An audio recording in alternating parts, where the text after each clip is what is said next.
la Fiscalía General de Justicia del Estado de Tabasco ejecutó este 30 de marzo, y que por cierto me recuerda que hoy es día primero, entramos al cuarto mes del año, y de ahí nos enfilamos ya, nos olvidamos todo 2025. Ejecutó ayer, este 30 de marzo de 2026, una nueva orden de captura por el delito de desaparición forzada de personas contra Hernán Bermúdez Requena, alias el abuelo, el comandante H, presunto líder de la organización criminal La Barredora y extitular de la Secretaría de Seguridad y Protección Ciudadana de Tabasco, y debo decirlo, en la administración del senador Adán Augusto Hernández en la gubernatura de Tabasco.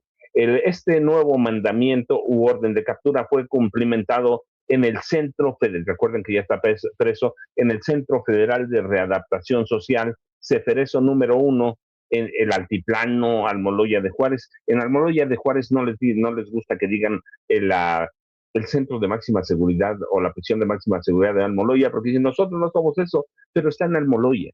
Y la verdad es que no tienen, no, yo nunca he relacionado Almoloya, que es un pueblo que conozco, un municipio grande que me gusta, que he ido a comer, que tengo un par de amigos, con el penal de máxima seguridad, pero allá no les gusta y se ha llamado el penal de máxima seguridad de Almoloya de Juárez, La Palma, hoy el Altiplano, pero sigue estando en Almoloya de Juárez, a donde Bermúdez Requena permanece recluido desde el 18 de septiembre de 2025. Y esta es la tercera orden de captura librada contra Bermúdez Requena. Y les voy a decir lo que dice la Fiscalía. Después del análisis de los datos de pruebas presentadas, un juez de control dictó el mandamiento judicial. Cabe destacar que Hernán N. Ya se encuentra recluido en el penal federal número 1, a donde enfrenta un proceso penal diverso. Es el comunicado de la Fiscalía General de Tabasco, sin proporcionar detalles sobre los hechos concretos que originaron el mandato o mandamiento de captura. Según la misma dependencia, las investigaciones por este caso de desaparición forzada han derivado en la emisión de 19 órdenes de captura, de las cuales 10 personas ya se encuentran vinculadas a proceso. Se espera que Bermúdez Requena comparezca en breve ante un juez del fuero común en Villahermosa, Tabasco, para ser formalmente imputado por ese delito. Recuerden que las audiencias son ahora vía Zoom, digitales, así que seguramente la estaremos viendo así. El historial de órdenes de captura contra el funcionario tabasqueño acumula causas del fuero común y del fuero federal. La primera orden de aprehensión fue girada en mayo de 2019 en Villahermosa, allá en Tabasco, por asociación delictuosa, extorsión y secuestro agravados en agravio del empresario tabasqueño Ramón Martínez Armengol. La segunda la libró un juez de control del Centro de Justicia Penal Federal allá en Almoloya de Juárez por el delito de delincuencia organizada, aunque al momento de los hechos la Fiscalía General de la República aún no la había ejecutado. De momento, Bermúdez Requena únicamente está vinculado a proceso por el caso del empresario secuestrado. Y la nueva orden de captura por desaparición forzada le fue ejecutada luego de que concluyera su proceso por el caso de secuestro, y que en ese mismo procedimiento el juez fijó un plazo de 15 días para que la Fiscalía General del Estado de Tabasco presente su acusación formal y solicite una condena en su caso.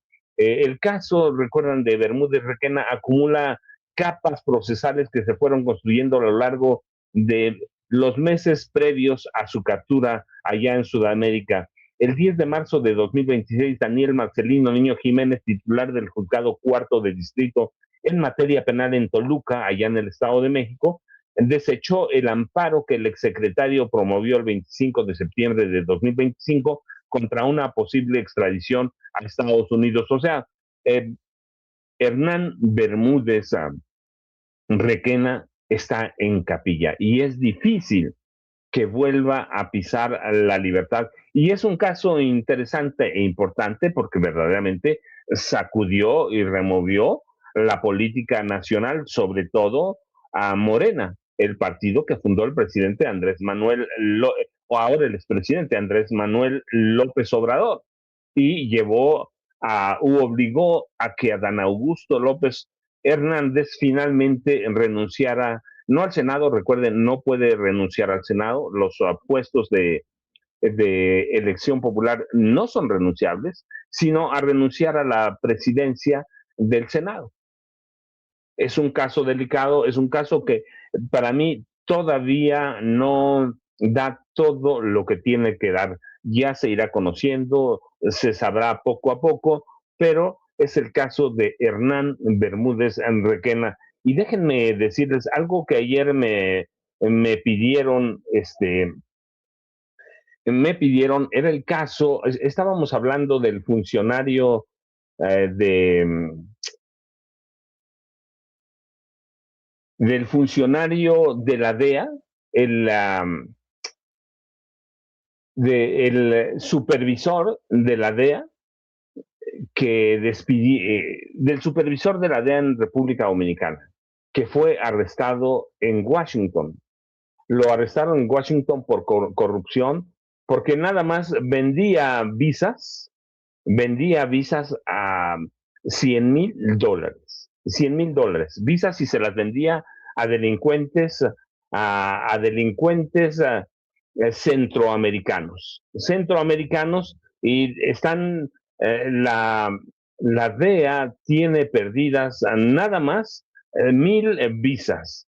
O sea que hagan la cuenta, 1,000 visas que este tipo negoció con delincuentes, la mayoría narcotraficantes, y que están en Estados Unidos, y nadie en Estados Unidos sabe a dónde están este, esas visas.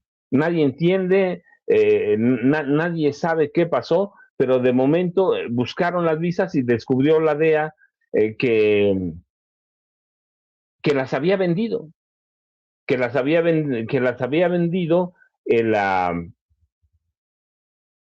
el supervisor en República Dominicana, este, y es como una trama macabra que comenzó. Sí, sí, aquí tengo el nombre de Melitón Cordero, pero es una trama que comenzó, según los investigadores, con un mensaje en voz baja transmitido por un promotor musical en el Caribe. En lugar de la habitual espera de años para solicitar un permiso para entrar a Estados Unidos, Melitón Cordero se lo vendió y solo le hacían falta $10,000 en efectivo porque ya tenía 90,000.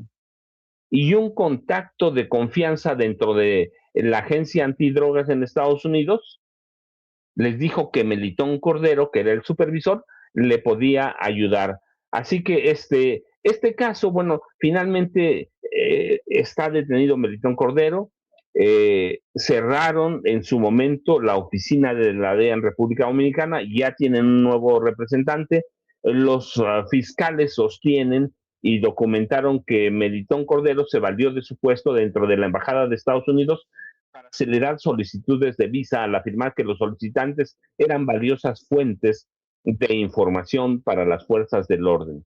Cuando no los conocía, pero todo el mundo sabía que eran narcotraficantes. Y eso llevó a que yo les contara que parece,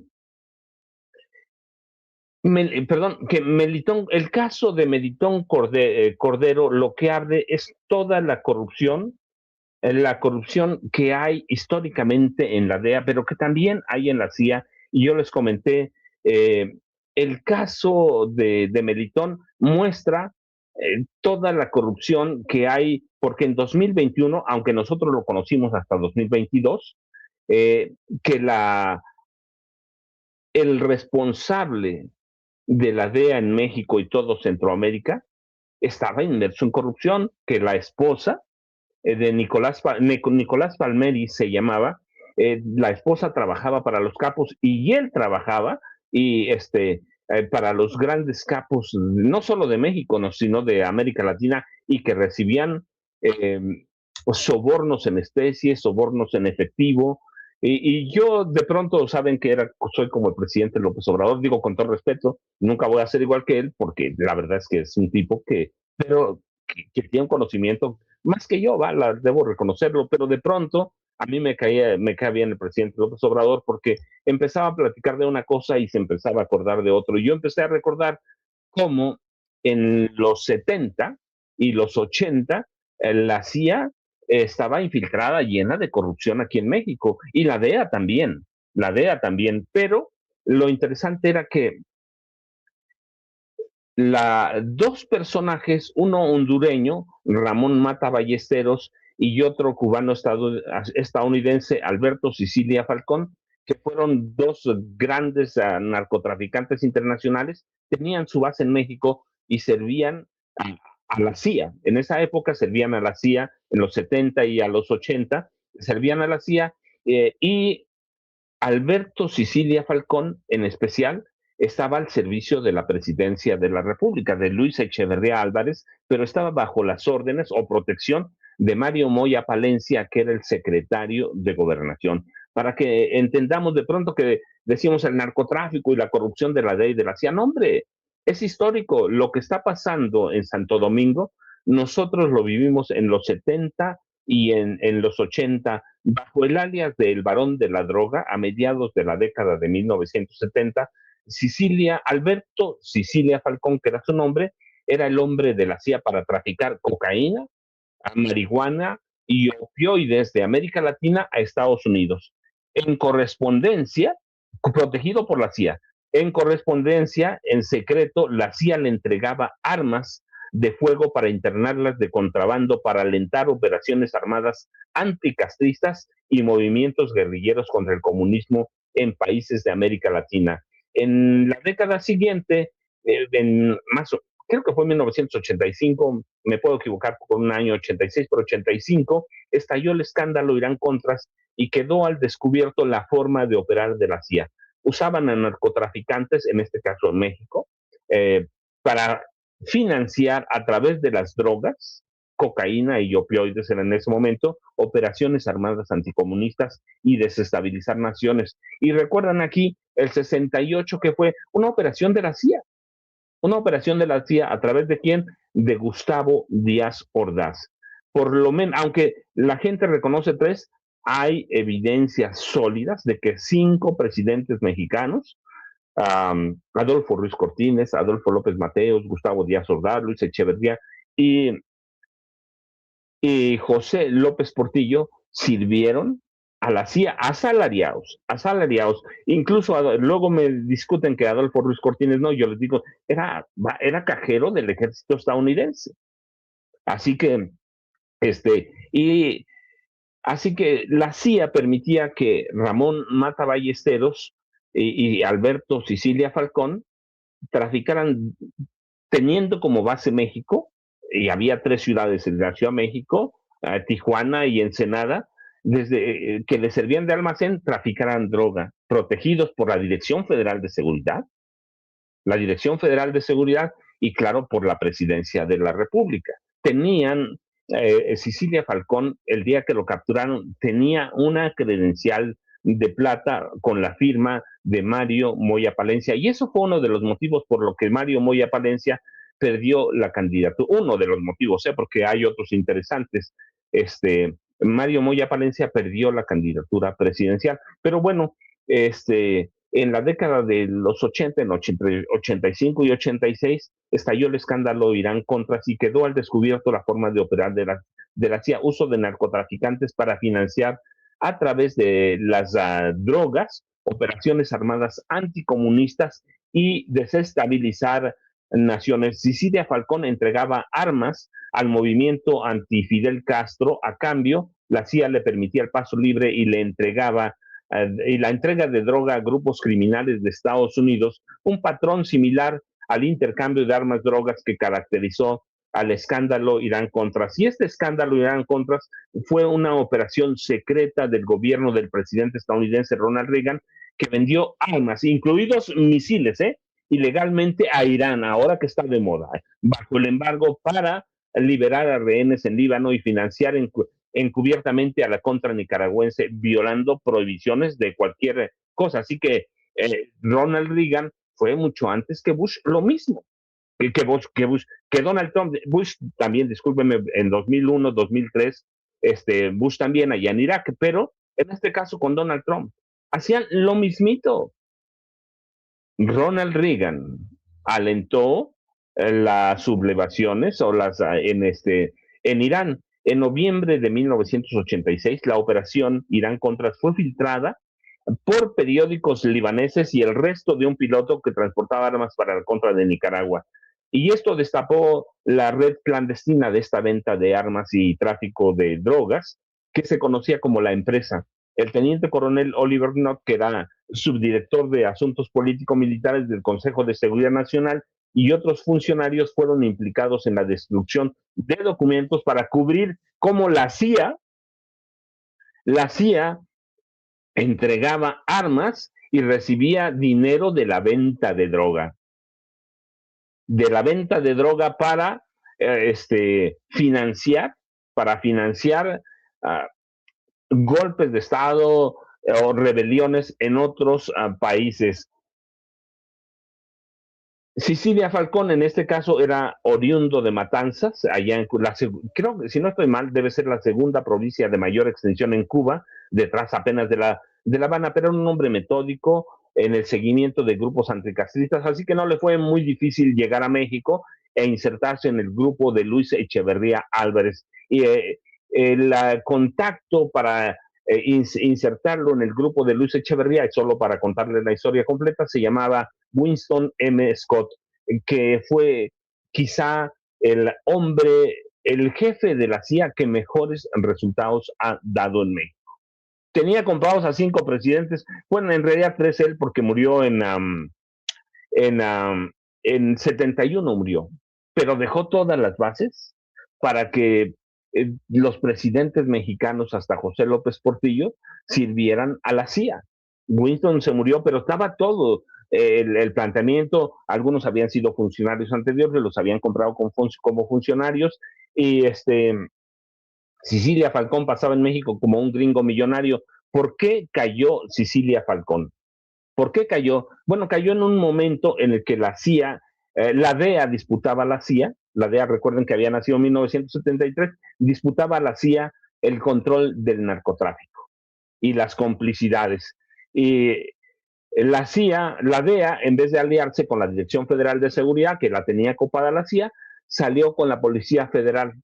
Y así cayó Alberto Cecilia Falcón, quien después terminó escapando del Palacio Negro de Lecumberri por un túnel de más o menos 70 metros. Y fue el primero, de ahí tomó el ejemplo Joaquín Guzmán Loera. Pero eh, Alberto Cecilia Falcón entregaba millones a funcionarios mexicanos, incluido el presidente Echeverría, les entregaba carros deportivos italianos de alta gama, les entregaba millones de dólares y su dinero rondó secretamente por el mundo a través o desde las manos de la CIA, para que vean que la historia completa de que el narco en este país lo insertaron presidentes de la República, algunos gobernadores también.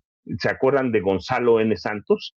También Gonzalo N. Santos, en algunas de sus miles de hectáreas, sembraba droga por recomendaciones en 1932 del presidente Abelardo L. Rodríguez. O sea, eran cómplices. Gonzalo N. Santos al mismo tiempo era protegido de Plutarco Elías Calles, el jefe máximo de la revolución. ¿Ve? El narcotráfico se va armando desde la presidencia y así llega hasta Enrique Peña Nieto. Algunos presidentes controlaron más que otros, pero yo lo he contado aquí y lo documenté por mi lado, César Gutiérrez Diego por el suyo, pero de los presidentes que tuvieron acceso directísimo, Enrique Peña Nieto, Felipe Calderón.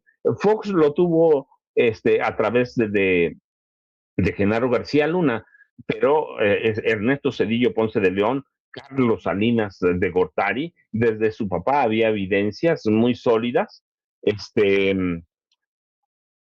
José López Portillo, a través de Arturo el Negro Durazo Moreno. Tenemos el túnel, ¿cierto?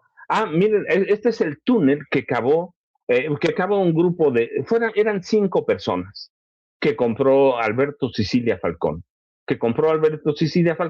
y escaparon, pero luego la verdad es que la Policía Federal la Policía Federal ya les tenía puesta la mira encima, y luego y así cayeron casi de inmediato, unos meses, pero cayeron de nueva cuenta. Alberto Sicilia Falcón nunca se levantó porque ya despuntaba en México otra clase de narcotraficantes que iba a llevar el narcotráfico a otros niveles. Pero cuando digo otros niveles, la verdad es que siempre ha sido así, aunque en algún momento en los 80 los colombianos estaban por la cima.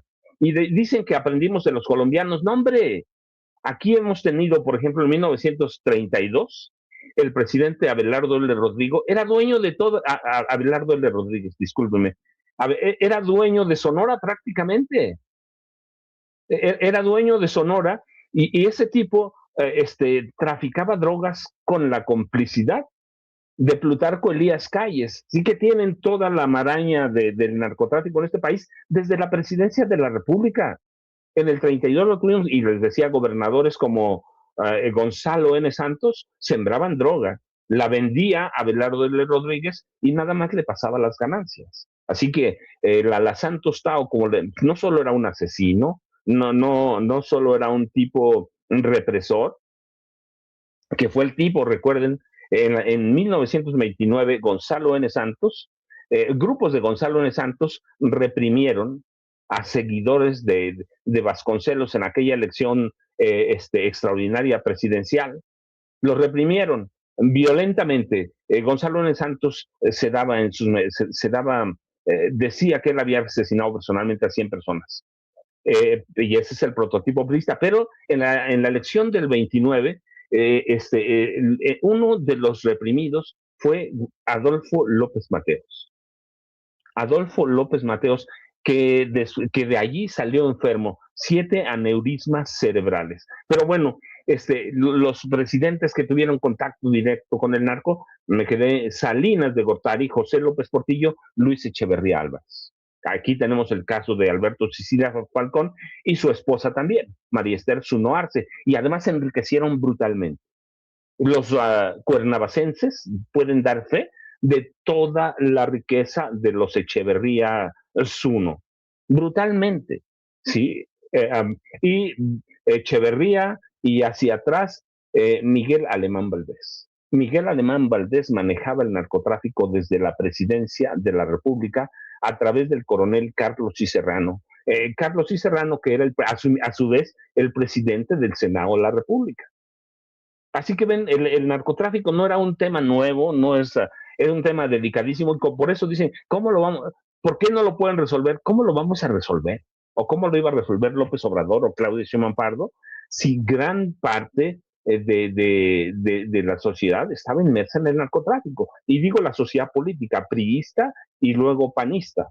Así que es un problema gravísimo, pero quería contárselos porque de pronto parece que era una cuestión aislada, la de Alberto Sicilia Falcón, pero no, el tráfico en este país, yo, por ejemplo, documento como en 1911, Abelardo L. Rodríguez y el coronel Esteban Cantú Jiménez controlaban la venta de opio. No era tráfico todavía, porque recuerden, hasta 1914 las drogas fueron legales, eran moneda de curso legal.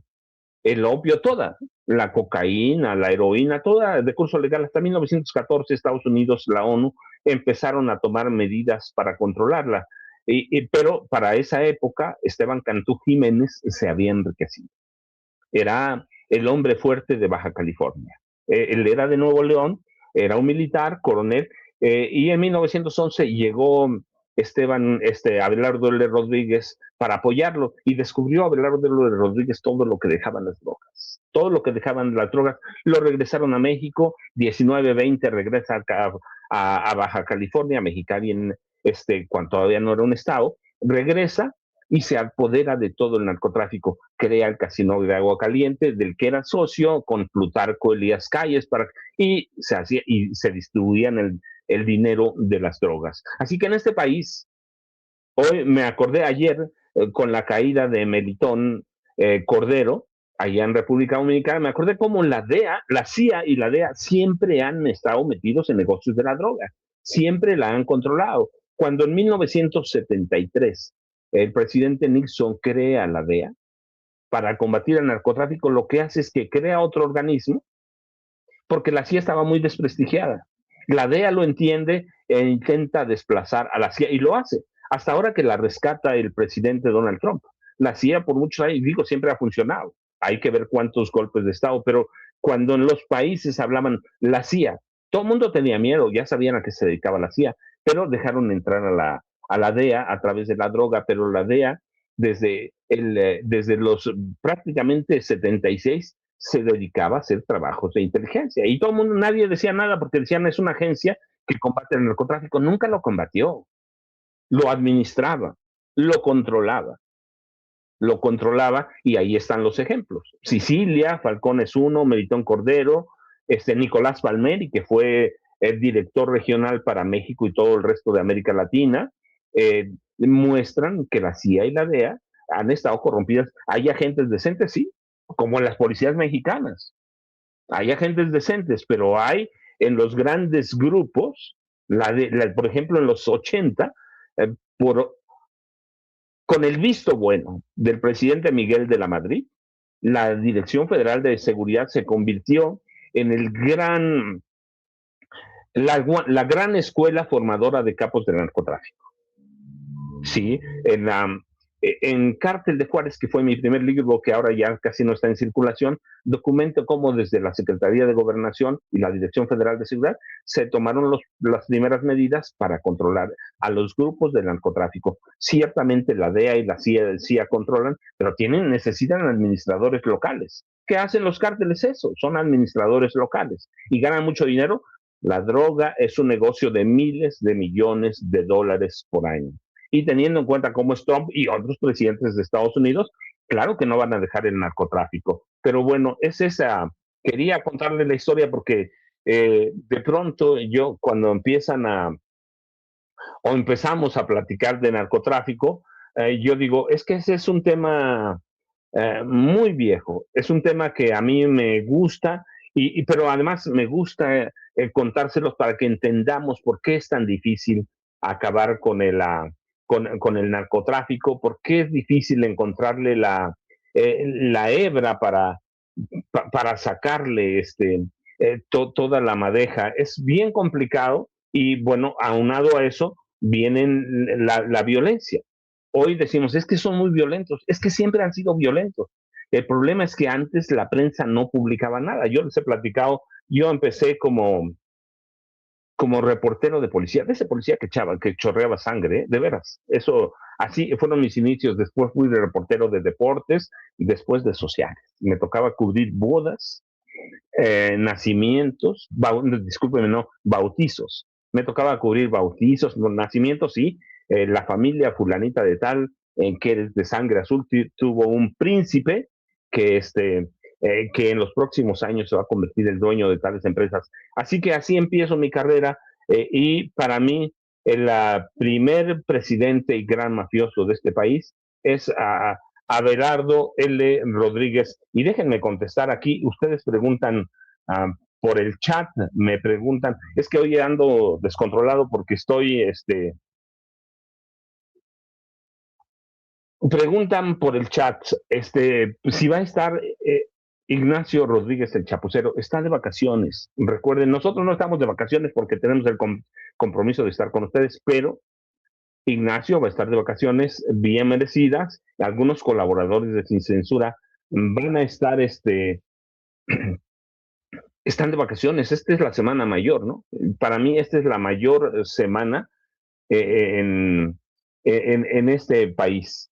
Para mí es la mayor semana, sí que están de vacaciones, terminando Semana Santa, o las vacaciones de Semana Santa, no sé, terminan, si no estoy mal, por ahí por el 11, 12 de abril. Todo mundo se reintegra a sus actividades normales, así que a partir del, déjenme ver, aquí tengo el calendario, déjenme abrirlo, a partir del, debe ser lunes 13 de abril. Sí, lunes 13, todo mundo se reintegra a sus labores. A sus labores, hoy todo el mundo está, les platicaba ayer, mi familia fue de vacaciones a Tlaxcala, así que me pegué con ellos para venirme a la Ciudad de México, pero esta es la semana que más, esta es la del Año Nuevo, ¿cierto? Pero bueno, ese es el narcotráfico en México. Y déjenme darle el caso de la gobernadora Marina del Pilar Olmeda de Baja California es bien interesante. Este, yo no lo llamo desencuentro, sino un encontronazo con Jaime Bonilla Valdés, que fue gobernador, un militante del PT, y que la acusa de encabezar un narcogobierno. Ella responde que es una infamia, y arremete contra las declaraciones de Bonilla. Eh, la gobernadora dice que Bonilla está haciendo una rabieta. Bueno, déjenme decirles, no sé exactamente cómo piensan los exgobernadores, pero yo digo, por lo menos debían tener la decencia de callarse, porque en todo caso fue gobernador del estado, debe tener pruebas, debe saber lo que está pasando, y Jaime Bonilla acaba de ser acusado de, de un fraude grandísimo allí en su estado, de peculado también. Así que no sé, yo digo, si Jaime Bonilla, no voy a defender a Marina del Pilar porque ella se tiene que defender solo, lo que yo digo de los políticos, ella se tiene que defender sola, nosotros no tenemos que defenderlos. Pero si Jaime Bonilla Valdés, que fue gobernador de Baja California de 2019, si no estoy mal, 2019-2021, fue el proceso para emparejar las elecciones, le tocó 3 años y hoy es dirigente del Partido del Trabajo, enfrenta una severa crisis judicial después de que fue vinculado a proceso apenas el mes que acaba de terminar por peculado, abuso de autoridad y uso ilícito de atribuciones relacionadas con el caso de la planta fotovoltaica Next Energy. En diciembre de 2025, el Tribunal Estatal de Justicia Administrativa lo inhabilitó por 3 años para ocupar cargos públicos. Bonilla ha transitado de un estilo confrontativo a la vulnerabilidad legal, enfrentando acusaciones de traición en Baja California y señalando venganzas políticas. Durante su mandato mantuvo un litigio mediático laboral con la periodista Lourdes Maldonado, quien fue asesinada después de ganarle un juicio. Bonilla afirma que estos procesos son una venganza política impulsada por la actual administración de Baja California. La verdad, fue gobernador, conoce a toda la gente, conoce a todo el mundo, pues que presente pruebas, que las presente, y seguramente él puede tirar lo que dice él que es un teatro de la actual gobernadora de Baja California. Pero es interesante conocerlo, porque yo recuerdo que hay un libro que se llama El Impostor, que escribió Jaime Martínez Veloz y expone, por lo menos lo que pretende es exponer algunos lados oscuros de Jaime Bonilla, en la doble nacionalidad mexicano-estadounidense, sí cumplía, y eso sí cumplía con los requisitos para ser gobernador, su pasado empresarial y político en Estados Unidos antes de incursionar a la política mexicana, y el caso de Lourdes Maldonado, que es bien interesante. Si Bonilla mantuvo un litigio laboral prolongado con Lourdes Maldonado, quien fue asesinada en 2022, poco después de ganar dicho pleito. Aunque no se le vinculó directamente con el crimen, el caso generó un fuerte escrutinio mediático porque el pleito de Lourdes era directamente con él. Y luego también en su gobierno se publicó la ley Bonilla, que fue un intento fallido por extender su mandato de 2 a 5 años a través de una reforma constitucional que fue declarada inconstitucional por la Suprema Corte de Justicia de la Nación.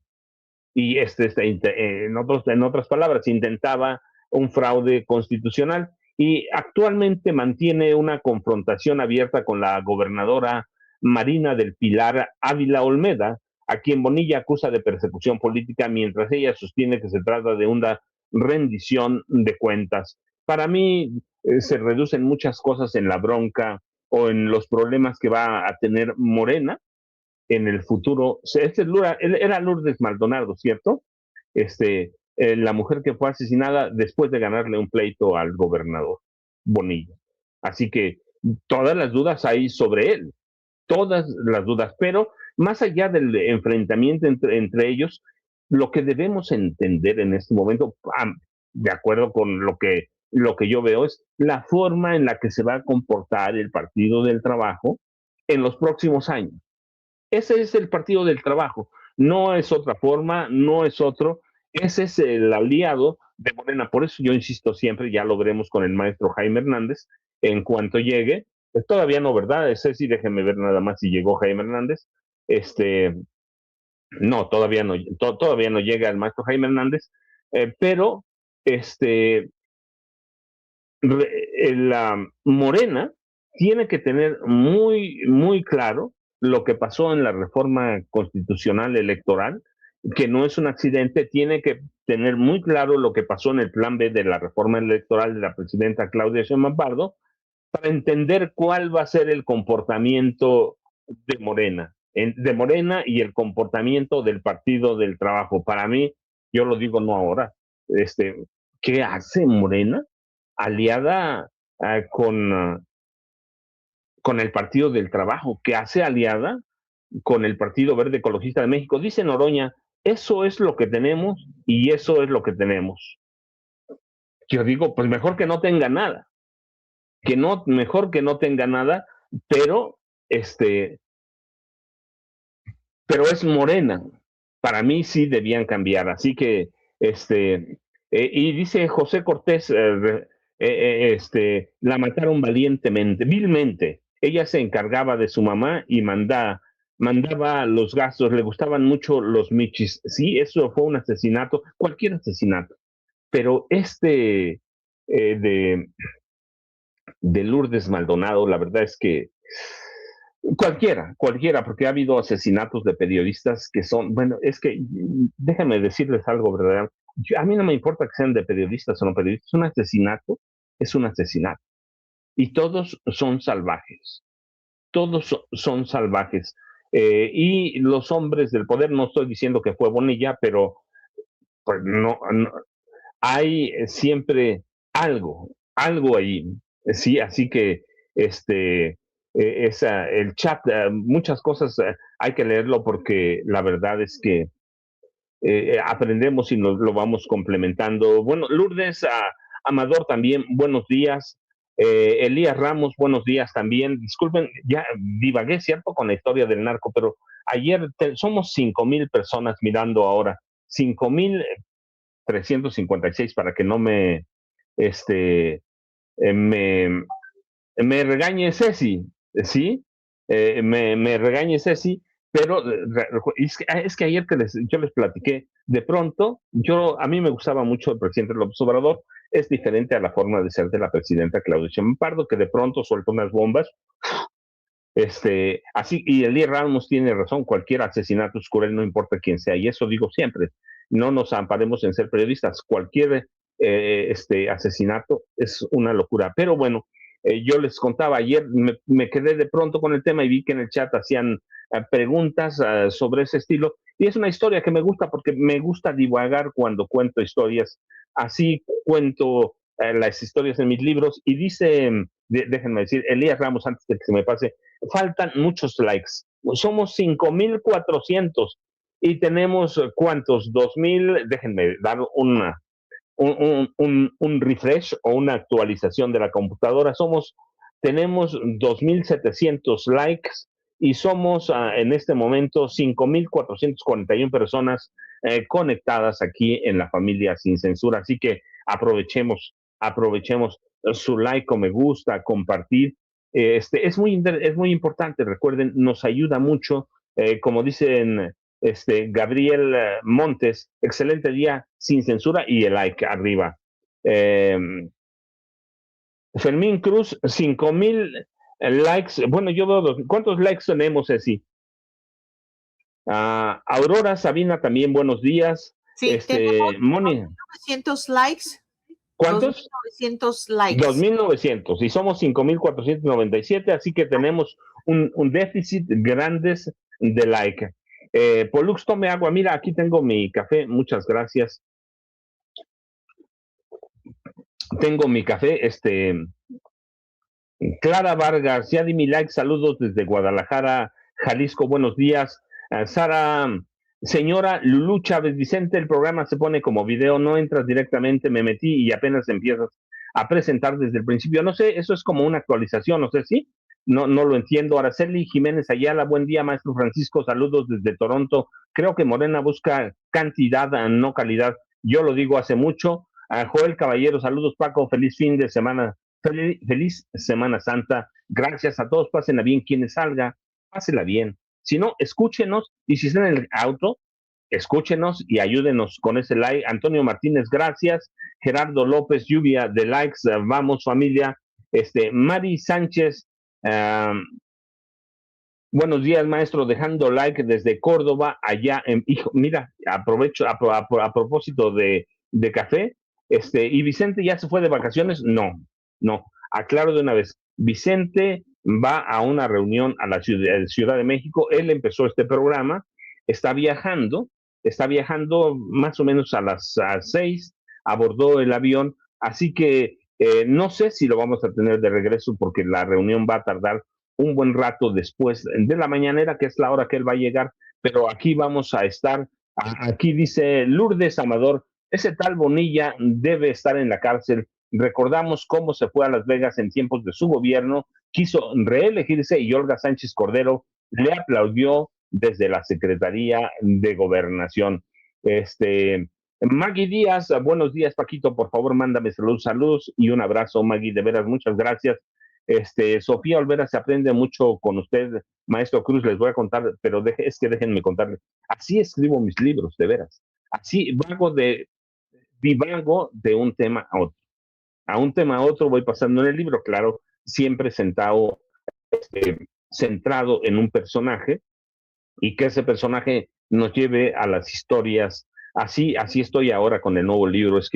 Por eso me tardo tanto, déjenme decir. Hay periodistas o autores que tardan mucho menos de lo que yo tardo. Yo tardo 2 años más o menos escribiendo un libro.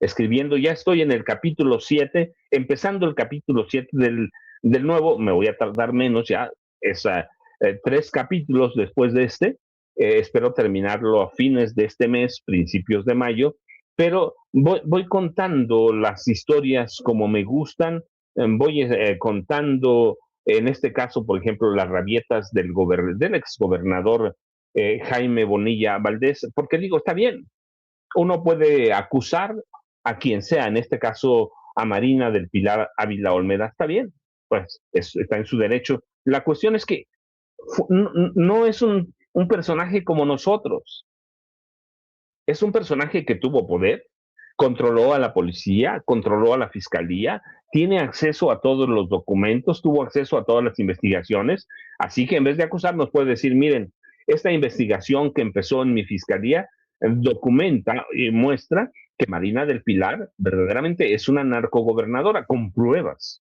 Hablarlo así, lo que está haciendo es metiéndose a la bronca del Partido del Trabajo contra Morena. Y yo digo, ¿para qué quieres aliados así?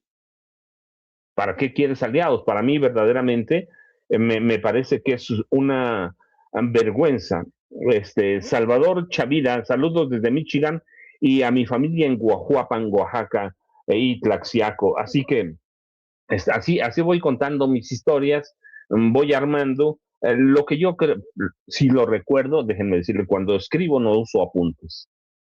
Tengo mis tarjetas ahí bien almacenadas, pero cuando escribo no tengo apuntes, lo que me voy acordando es lo que cuenta.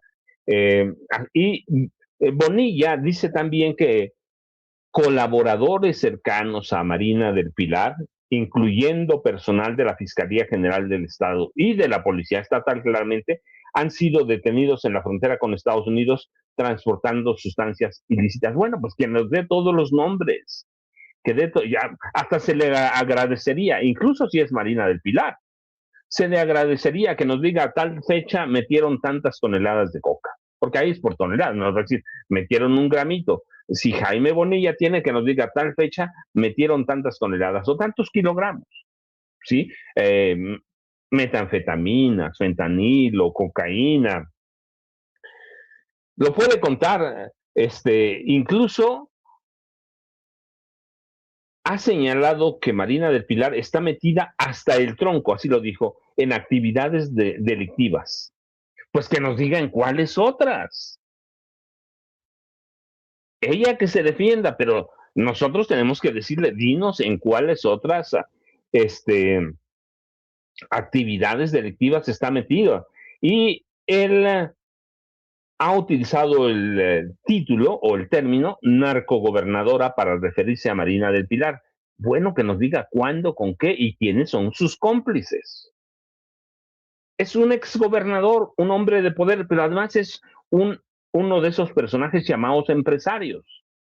Que nos diga quiénes, a dónde, cuánto. Lo otro me parece que no solo es una rabieta, está tratando de lavarse de la mano de los escándalos en que está metido por peculado en la gubernatura de Baja California. Así que debe hacer, sí, yo no sé si una reflexión, eso lo dice la gobernadora Marina del Pilar, pero sí debe hacer una reflexión y en todo caso sostenerse y decir, aquí están las pruebas, yo la acuso por esto, esto y esto. Y se lo vamos a agradecer y seguramente Morena se lo va a agradecer. Lo otro es una mera rabieta lavándose las manos de lo que aparentemente se desvió de fondos en Baja California. En Baja California, así que debía sentarse o acercarse con Marina y acusarla directamente ahí de frente. De frente, lo otro, la verdad es que presentar acusaciones tan serias sin ninguna evidencia se llama difamación. Se llama difamación. Es irresponsable acusar sin presentar pruebas. Es desviar la atención de asuntos que enfrentan los baja californianos.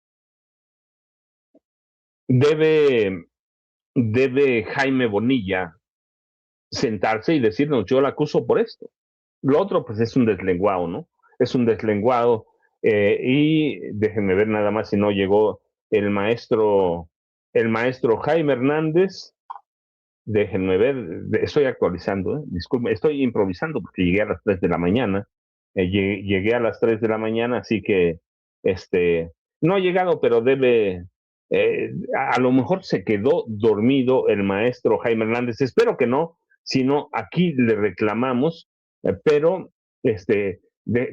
tenía otro orden del día. Aquí, déjenme, venía cuando venía venía en una camioneta con mis familiares y venía armando mentalmente, me salí tan rápido de mi casa que no traía bolígrafo, no traía papel, no traía nada, así que venía armando los temas para hablar con usted, en la cabeza. Ya sé que me faltaba uno, Cuauhtémoc Blanco Bravo.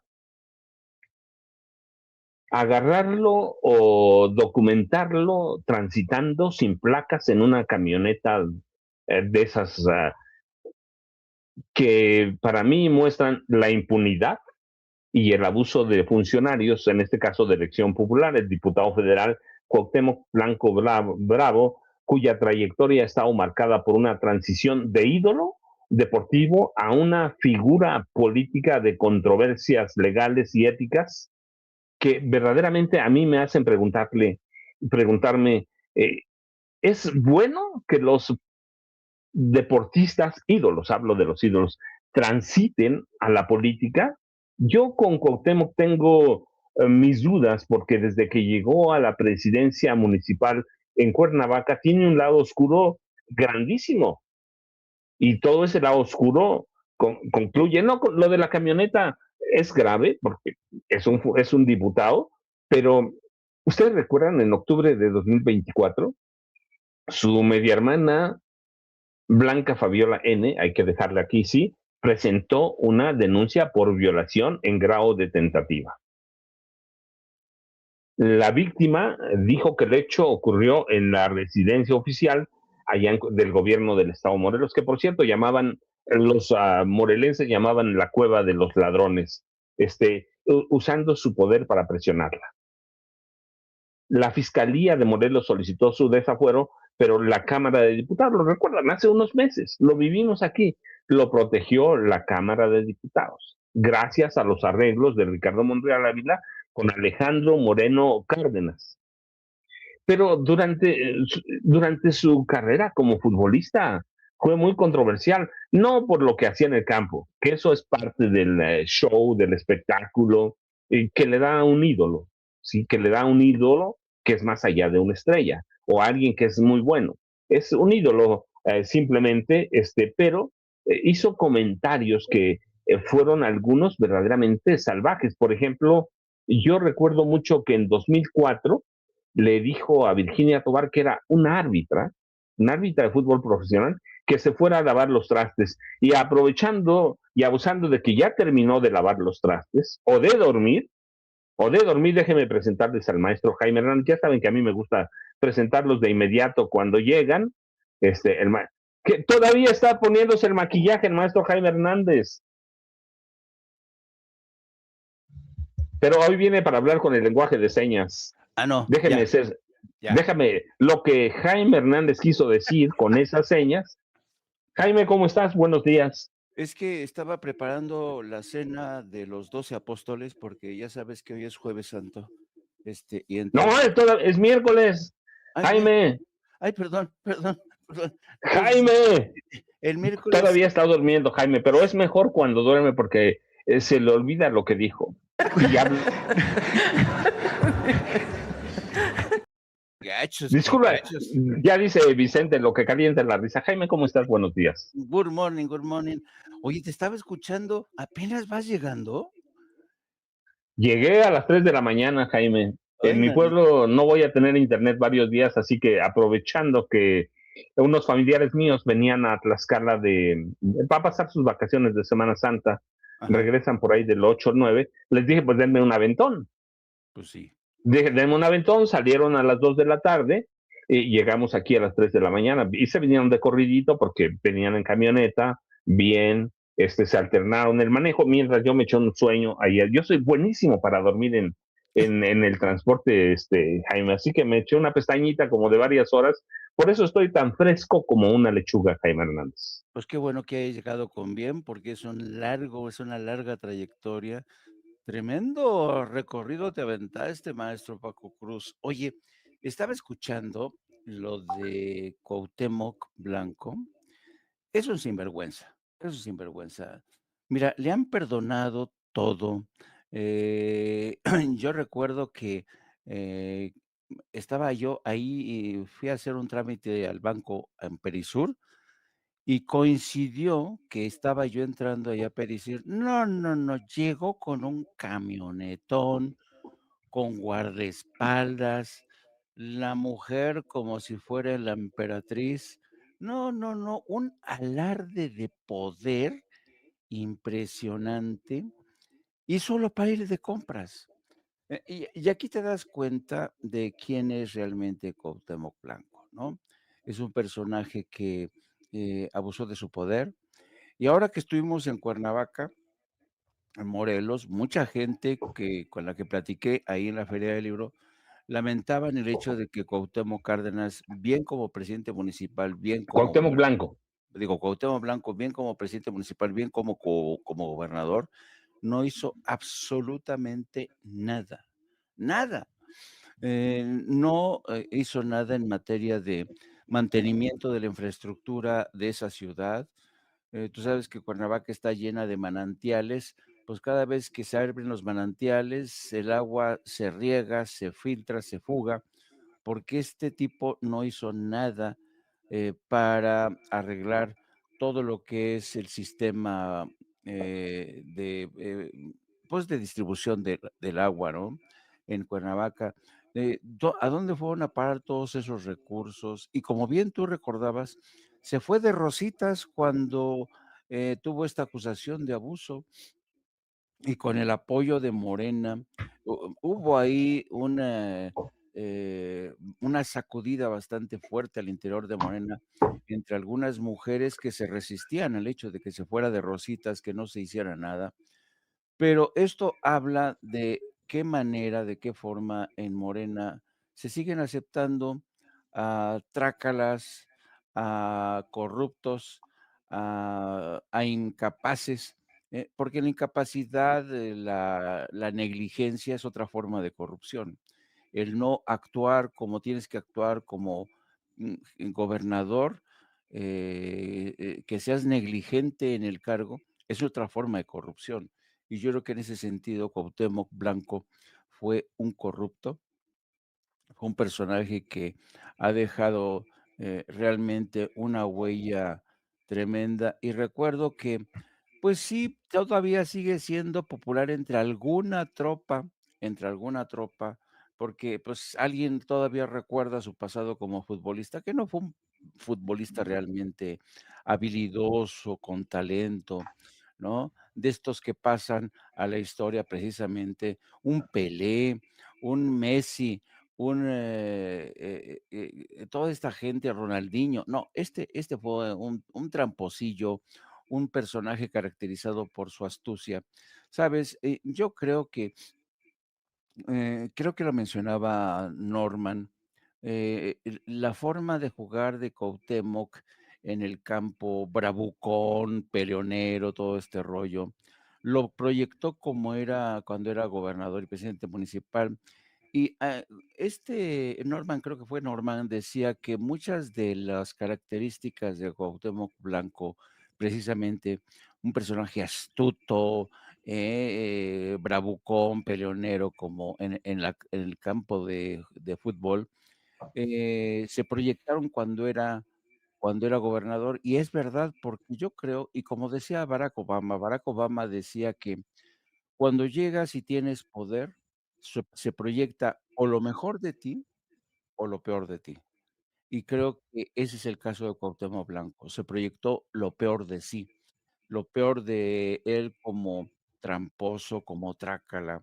Y yo creo que por este tipo de personajes, Morena, está pagando un precio que a lo mejor le pagan factura en las urnas.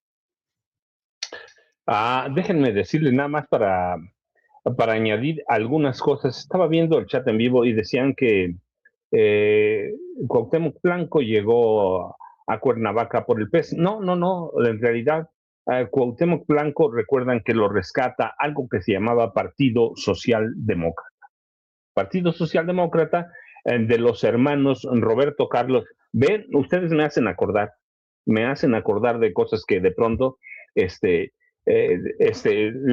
los hermanos Roberto Carlos y Julio Yáñez Moreno lo invitaron desde un año antes de llegar a la alcaldía o la presidencia municipal de Cuernavaca.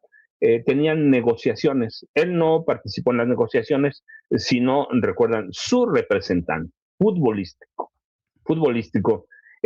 y el Partido Socialdemócrata lo lleva a la presidencia de Cuernavaca a través de una polémica. Deben recordarse ustedes, yo no soy tan aficionado al fútbol.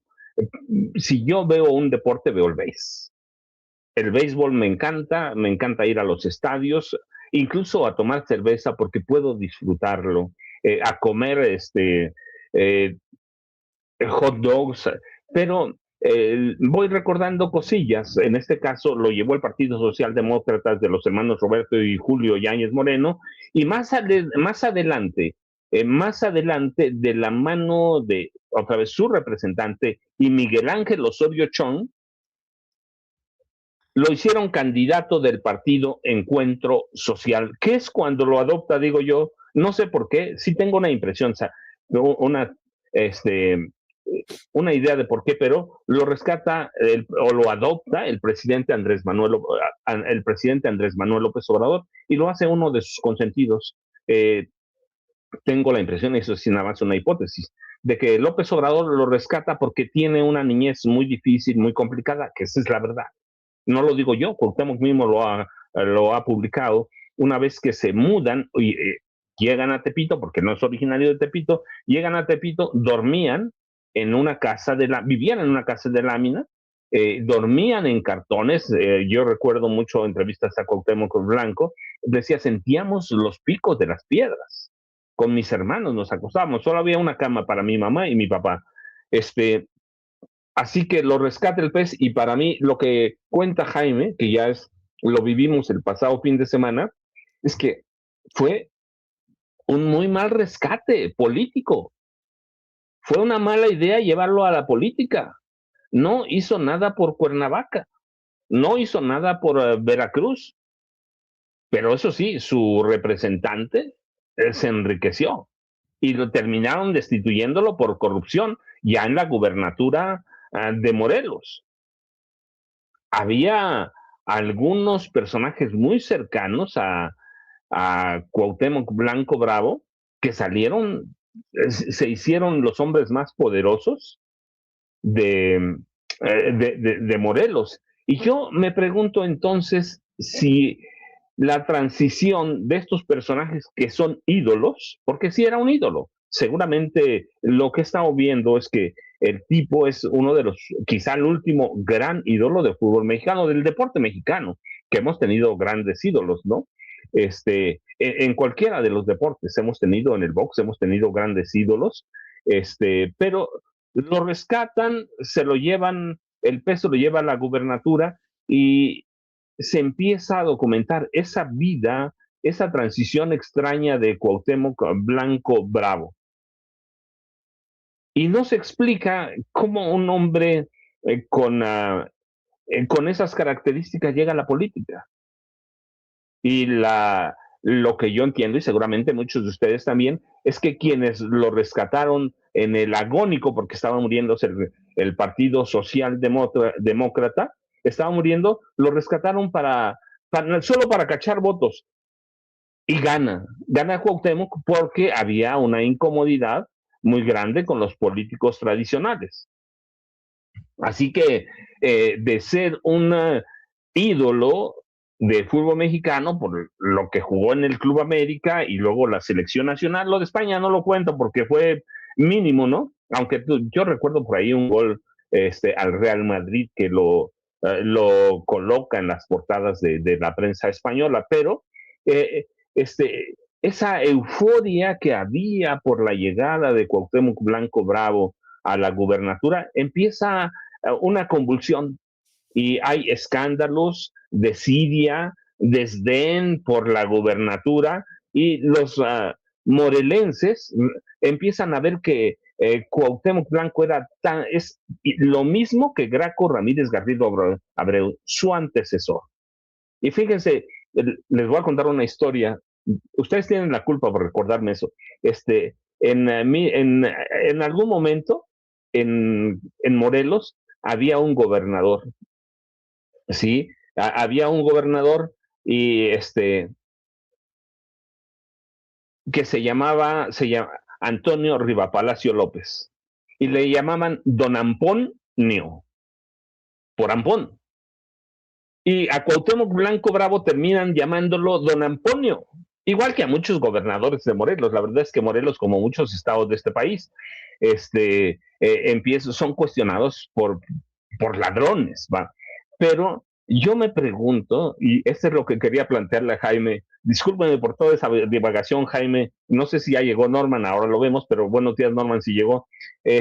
Me pregunto si en el futuro eh, lo, el deporte de alto rendimiento, incluido el fútbol, debe tomarse como un paso a la política partidista, porque recordemos, Cuauhtémoc no es el único, y ha habido grandes escándalos, Ana Gabriela Guevara Espinosa, Manuel Negrete, que uno de los goles más bellos de los mundiales, ¿no? Rommel Ahmed Pacheco Marrufo, Paola Milagros Espinosa Sánchez, el Tibio Muñoz, ¿quién no lo recuerdan? Las Olimpiadas en México, Paola Longoria, por ahí se van a acordar ustedes. Yo solo estoy haciendo uso de la memoria.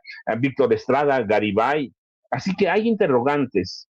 ¿Sirve postular o de qué sirve postular actores deportistas para evadir el desprestigio de los políticos en México, Jaime? Así que te dejo esa pelotita para que me la respondas, pero no se te... Llegó Norman, la podemos patear y después lo metemos a Norman, que a él sí le gusta, el Norman es futbolero. Sí. Norman, buenos días. Hola, ¿qué tal? ¿Cómo están? Buenos días a toda la audiencia. Lástima, Norman, ¿qué te parece? lástima que ¿Qué le te vaya al parece? lástima que le vaya al Cruz Azul.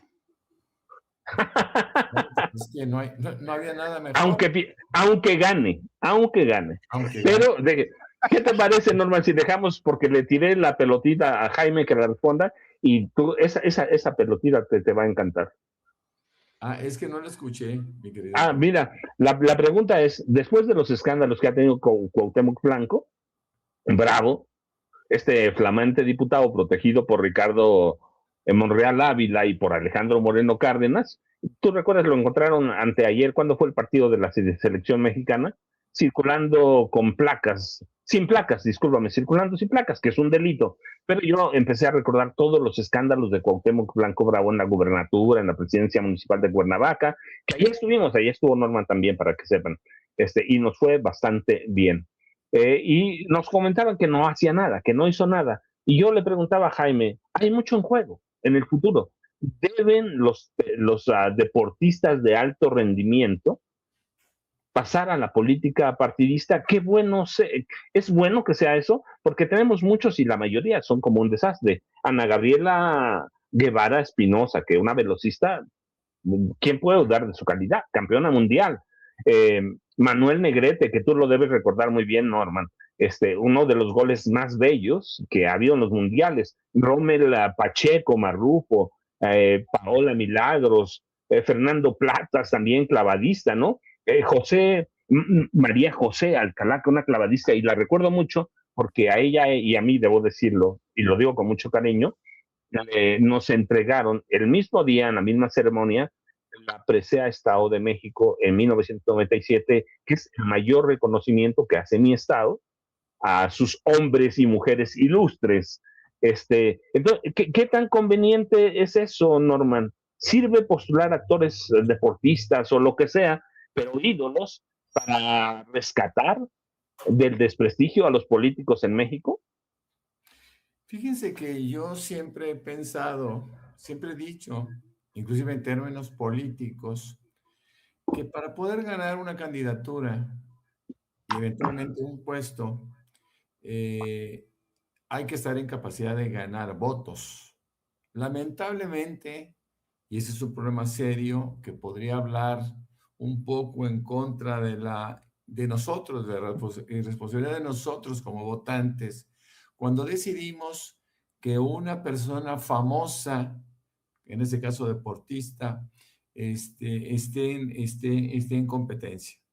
Y lo digo con la certeza de que la gran mayoría de los deportistas que han participado, y no solo deportistas, actores, simplemente gente famosa, esta gente famosa sabe perfectamente bien que tiene alguna posibilidad de ganar, ¿no? Y lo vimos con Cuauhtémoc Blanco cuando lo convencen para competir por Cuernavaca, por el municipio de Cuernavaca, y el tipo es persuadido de aceptar porque le dan un cheque por 7 millones de pesos, un pequeño partido político que ahora no recuerdo su nombre, no es el PES, que llegó en 2018. Partido Socialdemócrata, Norman. Ok, el Partido Socialdemócrata le da 7 millones de pesos y le consigue un certificado de residencia que entiendo consistía en un recibo por renta en un departamento en Cuernavaca, Morelos, si no estoy mal. Y bueno, ¿por qué lo eligen? Pues simplemente lo eligen, aunque no conociera ni Cuernavaca, Cuauhtémoc Blanco, aunque no supiera exactamente qué era la política, qué era un municipio, qué tipo de requerimientos de carácter social pudiera tener, qué capacidades. No, simplemente lo eligen porque sabían perfectamente bien que podía ganar. Le dan 7 millones de pesos, después se demuestra ese cheque, no fue transferencia, le dieron un cheque y ese cheque es mostrado posteriormente una vez que fue cobrado en el banco. Bueno, es así como inicia Cuauhtémoc Blanco todo un proceso político, entre comillas, ¿no? Y logra ser presidente municipal de Cuernavaca. Al término de su mandato como presidente municipal, pues se dan cuenta, yo recuerdo perfectamente bien que había un candidato de Morena importante, había un rector también importante en términos de capacidades políticas que podrían haber logrado una posición, esa candidatura. Sin embargo, se dan cuenta, y estoy seguro que se lo llevan a Andrés Manuel López Obrador y le dicen, oye, el Partido Encuentro Social tiene a este candidato y este candidato no le gana a nadie porque todas las encuestas le daban el triunfo a Cuauhtémoc Blanco. Luego entonces Morena, que pretendía tener una participación electoral incluyente, plural, elige a este tipo, ¿no? Un tipo sin ninguna capacidad, un marrullero, no solo en términos de la cancha, ¿no? Recuerdo perfectamente bien los comentarios de sus oponentes en la cancha cuando decían que los insultaba, que les decía que él tenía mucho dinero, en fin, que ponderaba su escasez pasada llevada a un presente dentro de la cancha. Bueno, pues este hombre marrullero dentro de la cancha también fue un marrullero dentro del ambiente político, ¿no? Aquí lo vemos rodeado de personajes, pues poco populares dentro de Morena. Y bueno, pues Cuauhtémoc Blanco se convierte en un gobernador. Imagínense, ¿quién lo iba a creer? Yo siempre tuve duda, por ejemplo, cuando la candidatura de Trump en 2017, yo decía, bueno, esta es una caricatura de ser humano, ¿no? ¿Cómo es posible que los estadounidenses estén en capacidad de votar por él? Pues votaron por él y simple y llanamente se convirtió en un presidente atípico, enfermizo, caprichudo, infantil, en términos de decisiones, que ahora lo están sufriendo terriblemente y ya no hayan cómo quitárselo de encima. Bueno, fue lo mismo que sucedió con Cuauhtémoc Blanco. ¿Quién iba a pensar que un tipo con esta ignorancia, con esas características, ¿no? Con esta actitud violenta permanente, pudiera llegar a ser presidente municipal primero y después gobernador del estado de Morelos? Hay muchos antecedentes, entiendo que ya los citaste todos, los líos, los problemas de carácter judicial en que se ha visto involucrado, pero bueno, él sigue actuando con la prepotencia que tuvo cuando fue futbolista y que realmente no guarda buenos recuerdos. Sobre todo ahora que estuvimos en Cuernavaca y hablando con la gente y preguntándole sobre su gobierno, bueno, pues todo mundo estaba absolutamente desilusionado de inclusive haber votado por él y haberlo tolerado en el estado de Morelos. Seguramente ya no volverá a aquel estado porque no tiene nada que ver con Morelos, pero bueno, pues ahora enfrenta pequeños cargos, ¿no? Esa multa que va a ser, que le van a imponer por haber ingresado al estadio en un auto, con un auto sin placas. Bueno, aparentemente esta camioneta vale 3 millones de pesos y Cuauhtémoc Blanco, pues ya sabemos que no tiene necesidad de aclarar nada porque la defensa, lamentablemente, de Morena y sus coordinadores ha sido a ultranza, ha sido una defensa totalmente incondicional y siguen este tipo de personajes todavía ligados al ámbito político sin tener ningún merecimiento. Eres plurinominal, todos lo sabemos. Es tristísimo, tristísimo que lleguen personajes al poder con esas características, mis queridos. Y déjeme nada más para completar la información de Norman. Tiene razón, uno de los hermanos Roberto y Julio Yáñez, que eran los dueños del PSD, le consiguió aquel recibo de renta, Norman, tú tienes razón, y en los 7 millones de pesos que recibió estaban documentados, estaban los documentos ahí en el Instituto Electoral Local, que después los hicieron perdedizos, y en los candidatos a los que les ganó había Marisela Velázquez Sánchez de la coalición PRI-PBM, Jorge Meseguer Guillén del PRD y del Trabajo, Luis Miguel Ramírez Romero del PAN, Raúl Irragori Montoya de Morena, es al que te refería, ¿cierto, Norman? Que era muy superior.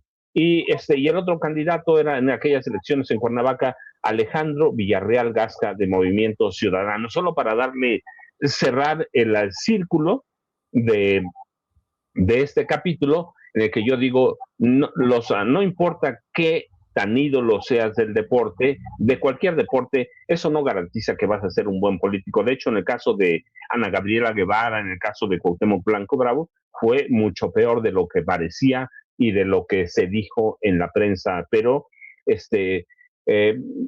Jaime, tenemos buen tiempo todavía. Dice Trump que en 3 días, en 3 semanas se pueden ir del Golfo Pérsico. En 3 semanas, pero al mismo tiempo dice que están en camino esas 50,000, ¿no? Hay 50,000 soldados de Estados Unidos en el Golfo Pérsico, que sí va a haber incursiones militares. Yo nunca vi nada más que pareciera una derrota con eso de que nos vamos en 3 semanas y ya arréglense como quieran. Pero al mismo tiempo es la chimoltrufia, allá van nuestros soldados. ¿Qué está pasando en el Golfo Pérsico? Tú tienes el pulso todos los días, ahí te voy siguiendo, excepto ayer porque venía en camino, pero va a haber guerra, guerra convencional terrestre. Uh-huh. Sí, van a entrar los soldados estadounidenses verdaderamente a terreno iraní, que es una locura. ¿Cómo van a entrar a una carnicería? No sé, Jaime, tú tienes más el pulso sobre lo que está pasando con el crudo. ¿En qué estamos? Bueno, antes de pasar a ese tema, déjame rebañar el plato con el tema de Cuauhtémoc Cárdenas, porque creo que Blanco. Siempre se me... El de Cuauhtémoc Blanco, porque creo que es importante. Miren, yo creo que los casos de Cuauhtémoc Blanco, junto con el de el señor Sergio Mayer, junto con el caso de Lili Telles, en fin, todos estos candidatos que han formado parte de Morena por decisión de Andrés Manuel López Obrador, que tenía la necesidad de asegurar su elección mediante una política de arrastre electoral que yo creo que era necesaria. A veces hay que pactar con el diablo para poder facilitar y asegurar el arribo al poder. Bueno, efectivamente, es posible que Sergio Mayer, es posible que Lili Tellez, es posible que Cuauhtémoc Blanco hayan ganado, le hayan permitido ganar adeptos a Andrés Manuel López Obrador, porque ya hemos visto cómo hay gente que a pesar de todo sigue creyendo que Cuauhtémoc Blanco sí es un personaje intachable. Nada más hay que ver las opiniones en el chat de gente que sigue creyendo en Cuauhtémoc Blanco, o cada vez menos, eso es también verdad. Pero miren, yo lo que creo que incluso yo ya podría escribir un artículo sobre este tema a partir de, se ha discutido mucho sobre el tema del populismo. en la política. Y incluso hay políticos que, como Barack Obama o como López Obrador, que han dicho, bueno, si hay críticas, si me dicen populista, pues que me apunten en la lista. Y han reconocido abiertamente que sí, hay un componente de populismo, un poco, y lo dicen un poco para responder a las críticas que vienen desde la derecha acusando a la gente populista, populista, un poco para decir que no representa o que representa la parte más perniciosa del populismo. Hay un componente benéfico del populismo desde mi punto de vista. El componente benéfico es que el populismo permite exponer los abusos de poder, le da voz al pueblo. Eso es el tipo de populismo que tiene este aspecto beneficioso. Pero también hay una parte del populismo que no es tan benéfico y es muy malo. ¿A qué me refiero? El populismo también entreabre la puerta al abuso de poder sin contrapesos, sin controles democráticos. Hay una parte del populismo que erosiona a las instituciones democráticas y cuando uno ha hecho uso de esta herramienta del populismo para llegar al poder, hay que estar muy vigilantes de que aquellos a los que tú jalaste, Sergio Mayer, Lili Telles, Cuauhtémoc Blanco, no se conviertan en adversarios de las instituciones democráticas, no sean un mal ejemplo para el gobierno, para la gobernabilidad. Y creo que estamos ante ese caso. No todo lo que representa el populismo es bueno. Tiene, como dirían, los efectos adversos de este componente populista. Y yo creo que tiene que subrayarse. No todo lo que es populismo es bueno para el pueblo. El populismo también tiene este problema que tiene un carácter reduccionista, ¿no? El populismo no permite analizar la complejidad de las cosas, ¿no? O todo lo ves en blanco o todo lo ves en negro. Y es el caso de Lili Telles o de Cuauhtémoc Blanco. En Cuauhtémoc Blanco, si se dan cuenta, quienes lo defienden ven en blanco y negro. Pero hay gente que dice, no, a ver, espérenme tantito. Esto no puede ser. Sí, el tipo es popular, pero su popularidad no tendría que ser algo que le permita a Cuauhtémoc Blanco abusar de su poder. Ese es el peligro del populismo. Así es que yo creo que es importante mencionar este tema, este capítulo del populismo, porque somos periodistas, amigos, somos analistas y tenemos la obligación de ver lo bueno y lo malo y señalarlo. Nosotros no somos porristas de Morena, nosotros no somos aliados incondicionales de Morena. Y cuando hay problemas como este, el de Cuauhtémoc Blanco, de Lili Teis o de Sergio Mayer, hay que subrayarlo. ¿Por qué? Porque sabemos que en el fondo que esto a la larga va a erosionar la calidad democrática de las instituciones, pero sobre todo, el futuro de Morena en las próximas elecciones, porque la gente no es tonta, la gente se da cuenta, la gente se molesta con este tipo de personajes que han traicionado a Morena y que algunos de ellos todavía siguen militando en sus filas. Miren nada más qué espectáculo este personaje. Dios mío, en fin. Bueno, regresando, pasando al otro tema de Irán. Lo último Jaime, de Irán. antes de que empieces, ya Sí. vimos lo que vas a hacer al gimnasio con Sergio Mayer, ¿eh? Eso vas a aprender. Don Francisco Cruz, no seas envidioso, por favor. Y pasando al tema de Irán, lo último que tenemos, efectivamente hemos visto cómo Donald Trump se sigue moviendo en este terreno de la contradicción y la imprevisibilidad, ¿no? Donald Trump es por naturaleza imprevisible, no sabe lo que está haciendo, nada. Y ayer mismo su secretario de Defensa, su secretario de Guerra, Pete Hegseth, dijo que el valor estratégico de Donald Trump es el de la impredictibilidad, porque el enemigo no sabe qué es lo que va a hacer. No, esa es una mandanga para justificar el hecho de que Donald Trump no sabe ni siquiera dónde está parado. Es un idiota, es un payaso que no sabe ni siquiera, no supo, hoy está demostrado que inició una guerra contra Irán empujado por Israel y sin tener una estrategia clara. Bueno, entonces, ¿qué ha pasado desde entonces? Pues ha desatado el caos. Ha desatado el caos en el Golfo Pérsico y lo último que tenemos es que efectivamente se sopesa la posibilidad de una invasión terrestre. Ya hay posicionados varios buques de guerra. Se han reforzado la presencia de buques de guerra, se han enviado más efectivos para sumarse al contingente de 40,000, 50,000 que ya estaban estacionados en la zona. Y todo parece indicar que es posible que lancen un ataque contra la isla de Karg. La isla de Karg es como pues, es el núcleo, es una isla desde donde se exporta, concentra y se exporta la mayoría del petróleo y el gas iraní. Sería devastador para Irán que tomaran el control de la isla de Kar. Y también siguen en intensos bombardeos, cada vez con eh, bombas de mayor peso. Y existe la especulación de que incluso podrían echar mano de una bomba nuclear. Bueno, ante esto, ¿qué es lo que ha ocurrido en el curso de las últimas horas? Se ha confirmado la presencia de varios submarinos nucleares rusos, 2 al menos ya en el estrecho de Hormuz, 2 submarinos nucleares rusos, y China ya ha advertido a Israel y a Estados Unidos que si utilizan una bomba nuclear, Israel dejaría de existir como Estado. ¿A qué se refieren? Que ellos también podrían responder y Rusia también.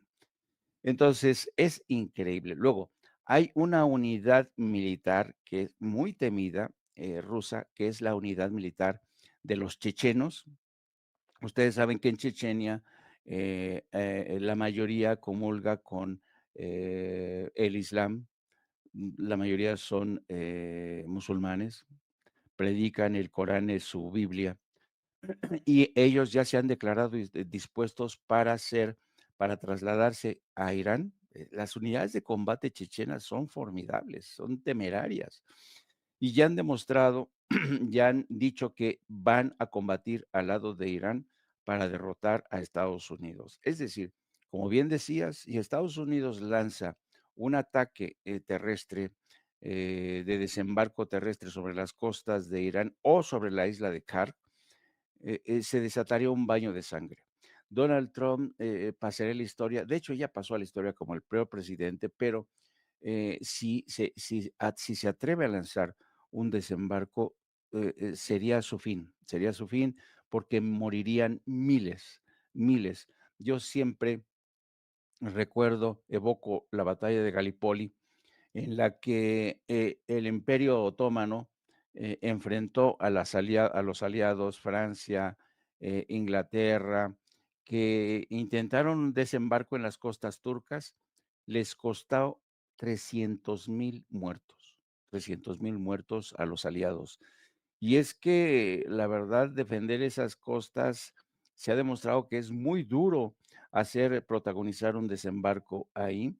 Así es que yo creo que Donald Trump cometería el peor error en la historia de su presidencia si lanza un desembarco. Pero ellos siguen diciendo que tienen a su favor la impredictibilidad y desde esa impredictibilidad podemos esperar todo, queridos amigos. Norman, está ese tema que a mí me encanta y que debemos, siempre me gusta tratarlo porque un ataque nuclear de Estados Unidos, un accidente nuclear en Israel o como sea, eso va a afectar a todo el mundo, Norman. A todo el mundo, no solamente a Irán, a Israel, a Estados Unidos, a todos nos toca, Norman. El dólar y inmediatamente afectaría el peso, las gasolinas han estado subiendo ya de precio. Entonces, no sé tú cómo ves, o de pronto en la agenda, como venía viajando, Norman, la vi poco, llegué a la Ciudad de México a las 3 de la mañana, para que tengas una idea, salí ayer. Así que vine durmiendo todo el camino mientras uno de mis tíos manejaba, pero los temas ahí están. Tú dices, Norman. Bueno, hablar de una bomba nuclear ya no es hablar de Nagasaki o de Hiroshima, en donde hubo un daño, un terrible daño, pero bastante localizado, ¿no? En estas dos ciudades japonesas.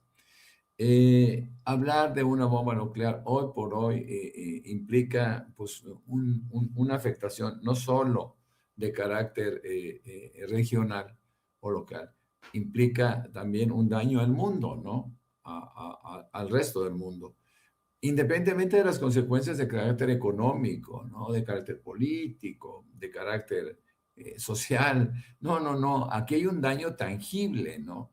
Si eventualmente sucediera esto. Ahora, fíjese que hay algo que es importante, creo que vale la pena, que yo creo que vale la pena mencionar. Israel siempre se ha negado a que la asociación específica que revisa la existencia de bombas o su evolución, la evolución del tratamiento del uranio, etcétera, etcétera, siempre Israel ha impedido que le visiten, que le supervisen, ¿no? Así que ellos pueden ser capaces de decir, inclusive hasta ahora, que no tienen armas nucleares, pero todo mundo sabemos que las tienen. Se habla de 40, 50 ojivas. Y esto sería terrible. Ellos, en su obsesión, porque no hay que olvidar que Israel, su parlamento, pues tiene diferentes orientaciones de carácter ideológico, ¿no? Y hay algunos que son terriblemente obsesivos y que, por cierto, forman parte del grupo que apoya a Netanyahu, ¿no? Ese primer ministro detestable. Bueno, pues quién sabe si esos grupos pudieran decidir el empleo de una bomba nuclear en contra de Irán para poder acabar con ese peligro teórico o terrorista que significa Israel para ellos o para sus intereses, ¿no?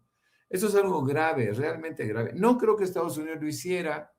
Estados Unidos tiene pues otros intereses, está muy lejos de la zona y tampoco creo que lo permita, ¿no? Aquí habría a pesar de la estupidez aparente de Donald Trump, yo creo que él mismo intentaría persuadir a Israel de que enviara una bomba nuclear a Irán.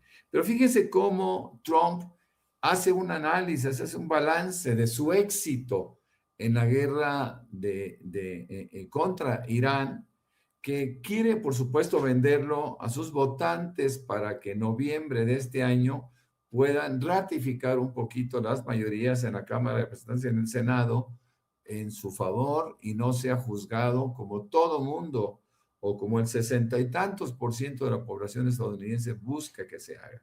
Fíjese cómo lo dice él, cómo trata de convertir una derrota evidente, cuando menos en términos políticos, en la zona, en Medio Oriente, en una victoria.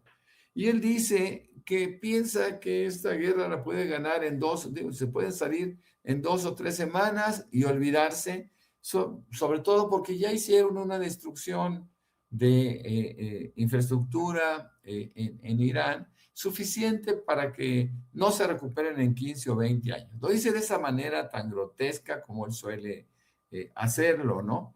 Y cree que tardarían muchísimo en reconstruirse y ya no representarían un peligro para el mundo, especialmente para Israel, que es su protegido, que es su gendarme en el Medio Oriente. Cuando le preguntan sobre la reapertura del canal del estrecho de Hormuz, él simplemente dice, bueno, ese ya no es mi problema, ¿no? Ese es problema de Francia, de China y de otros, y que ellos son los que tendrán que arreglar ese asunto y me olvido, me salgo y me olvido. Es decir, Trump en esa irresponsabilidad permanente está buscando salirse, por supuesto, con las manos sucias, pero salirse ya de la guerra que iniciara junto con Israel en contra de Irán. Y no creo que la historia le permita salir inmaculado de una guerra que inició. Ya se acabó aquello de que con Trump no había guerras. Bueno, pues Trump ha iniciado una serie de conflagraciones en el mundo, todas ellas peligrosas por sus componentes para el resto de nuestro universo, mis queridos amigos. Jaime, fíjate, te iba a hacer una pregunta tomando un dicho que hay en mi pueblo grosero, pero ese es el dicho, dice que cuando todo te va mal, como está yendo a Trump, más allá de las bombas que sueltan los aviones estadounidenses, cuando algo te va mal, dice, solo falta que lo orina un perro. Y te pregunto, te digo esto porque justamente el primer ministro de Inglaterra o Gran Bretaña, Keir Starmer, dijo que lo han presionado mucho para que se una a Estados Unidos y a Israel en la guerra contra Irán. Y dice, pero no voy a cambiar mi posición. No, Inglaterra no entrará a la guerra. O sea, le está dando la última palada al, ¿cómo se llama? A la tumba de Donald Trump en esa guerra, Jaime, creo. Hay algo de eso, pero hay que tener en cuenta lo siguiente, que Eddie Starmer, yo creo que ha pecado de timorato, debió mantener una posición más firme frente a Donald Trump, pero es complicado lidiar con Donald Trump, ¿no? Y lo saben todos los jefes de Estado y de gobierno del mundo entero, lo sabe perfectamente bien Claudia Sheinbaum, que con Donald Trump hay que andarse con mucho cuidado. Sí, mostrarse firme, pero al mismo tiempo teniendo en cuenta las consecuencias que pueden ser devastadoras, sobre todo para países como México, que nuestra vecindad nos condena, ¿no? Tenemos que ser extremadamente cuidadosos a la hora de lidiar con Donald Trump. Pero Kate Hammer ha tenido a bien mostrar esta posición porque ya se dio cuenta que la cohesión al interior de la OTAN ha volado por los aires. Apenas ayer España, Francia e Italia le impidieron a Donald Trump que sobrevolaran su espacio aéreo porque se sabe que Estados Unidos ha estado enviando enorme cantidad de armamento hacia algunos puntos del Mediterráneo y del Golfo Pérsico que Irán los mantiene muy bien controlados y monitoreados, saben por dónde están circulando esos aviones. Los chinos y los rusos también saben qué es lo que está haciendo Estados Unidos. Y conscientes de ello, Francia, España e Italia le han dicho, no te atrevas a utilizar nuestro espacio aéreo porque no queremos involucrarnos en una guerra que sería devastadora y quizá sería el detonante de una tercera guerra mundial. Ayer mismo, incluso el jefe de gobierno español, Pedro Sánchez, en un mensaje realmente que yo creo que habla muy bien del gobierno español, dijo que a España no la iban a volver a engañar por segunda ocasión. Él se refirió al año en que, ¿te acuerdas cuando estaba como jefe de gobierno el idiota de José María Aznar del Partido Popular? Estaba como primer ministro Tony Blair y estaba como presidente de Estados Unidos George W. Bush, en que entre los tres en la isla de Azores decidieron, sí, vamos a atacar a Irak porque tiene armas de destrucción masiva. Bueno, ayer Pedro Sánchez dice, no nos la vuelven a pegar, no nos vuelven a engañar, no vamos a participar de esto bajo el pretexto de que Irán es una amenaza internacional. Eso es una mentira. Y eso habla muy bien del gobierno de Pedro Sánchez, que ha impedido el uso de sus bases militares, de las bases militares que tiene Estados Unidos en España, Rota, y ahorita me acuerdo de la otra. Y entonces, la OTAN, la cohesión de la OTAN ha volado por los aires. ¿Por qué? Porque saben que Donald Trump se metió esto presionado por Israel y sin tener un plan. Donald Trump incluso ha dado muestras de que quiere bajarle 5 rayitas al conflicto, pero al mismo tiempo está en marcha todos los preparativos para lanzar la invasión. Entonces, ¿a quién le crees? Irán, ayer el ministro de Asuntos Exteriores, el señor Abbas Aragachi, dijo que con Estados Unidos no se puede confiar. No, a Estados Unidos traicionó 2 veces a Irán en la mesa de negociaciones, cuando Irán ya había accedido a algunos puntos, y todo por culpa de Benjamín Netanyahu, que presionó a Estados Unidos para lanzarlo a la guerra porque Israel quiere convertirse en una superpotencia en Oriente Medio. Entonces, yo creo que Donald Trump se ha quedado solo en muchos sentidos. Sí, el Reino Unido no va a participar, pero le sigue permitiendo el uso de ciertas bases militares. Lo mismo que Kuwait. Kuwait está en una misión suicida. Kuwait está permitiendo que sigan lanzando algunos ataques contra Irán desde su territorio. Y Kuwait hay que entender, porque Kuwait tiene un enorme deuda, y yo digo deuda entre comillas, porque acuérdense que cuando Irak invadió Kuwait, Estados Unidos en 1990-91, bajo el mando del general Norman Schwarzkopf, con la tormenta del desierto, le devolvió a Kuwait su territorio. Entonces, Kuwait tiene más deudas con Estados Unidos. Pero yo creo que es importante ver que a estas alturas es difícil ya meter reversa para países como Israel e Irán. Irán no puede permitir a estas alturas sentarse a una mesa de negociación sabiendo que el día de mañana Estados Unidos e Israel sobre todo lo van a traicionar. Ya no tiene punto de retorno la guerra en la que participa Irán. Y lo mismo sucede con Israel, que en estos momentos se ve asediado desde el flanco norte. Hezbollah está avanzando de una forma espectacular. Ha destruido más de 100 tanques Merkava, estos tanques que se supone que eran inexpugnables. Merkava viene del hebreo antiguo, significa carro de combate literalmente, pero eran los carros de combate que eran tirados por caballos. Una reminiscencia bíblica que le da a estos Merkavas durante mucho tiempo fue, wow, los Merkavas, ¿no? Pues se han cepillado 100 Merkavas, siguen avanzando y ya conquistaron uno de los principales enclaves militares de Israel en la parte norte y siguen avanzando. Están aterrorizados en el seno del gobierno y hay un déficit, calculan ellos, de entre 12,000 y 15,000 efectivos israelíes y están completamente desbordados. Así es que va a ser muy difícil que Israel meta reversa, Hezbollah meta reversa, Irán meta reversa. Son décadas de animosidad, de odio. La pregunta es, una vez, si se retira Estados Unidos, que yo lo veo complicado, si se retira, ¿va a abandonar a Israel? Porque eso es lo que puede ocurrir.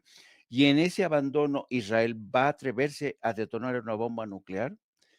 Todo está sobre la mesa. No sé qué pueda hacer. Los espero yo a las 13 horas en No Apto para Cínicos para hablar de estos temas. Hay que tener en cuenta que hoy la Suprema Corte de Estados Unidos escucha los argumentos a favor y en contra de retirar la ciudadanía a hijos de inmigrantes que han nacido en Estados Unidos. Va a estar muy interesantes. Así es que los esperamos a las 13 horas con mi compañera de vida, Hildy, y mi ideólogo de cabecera, Yago Batusay. Un abrazo a los dos, queridos amigos.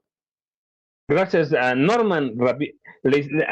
Al rato va a dar una conferencia a Donald Trump, por cierto.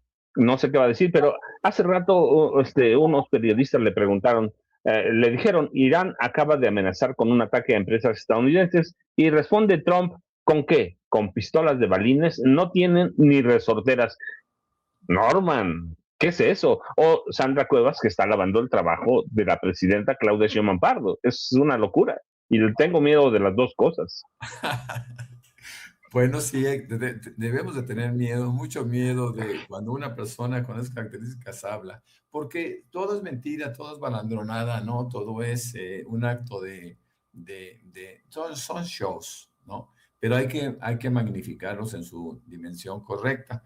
Fíjate que yo no quisiera pasar por alto que Pedro Sánchez está haciendo una gran labor, y no solo en beneficio de la paz mundial, lo está haciendo también en beneficio del Partido Socialista Obrero Español, que andaba alicaído por ahí antes de estos eventos y que hoy por hoy se está fortaleciendo a través de un posicionamiento político interesantísimo. Pedro Sánchez no es un político cualquiera. Yo siempre he dicho que el PSOE y el PP son la derecha y la ultraderecha en España. Vox no cuenta por fortuna. Fíjense, yo quisiera también terminar diciendo que este próximo 4 de abril, ya aterrizándonos, regresándonos a México, a nuestro país, este 4 de abril próximo concluyen 3 consejeros en el Consejo General del INE.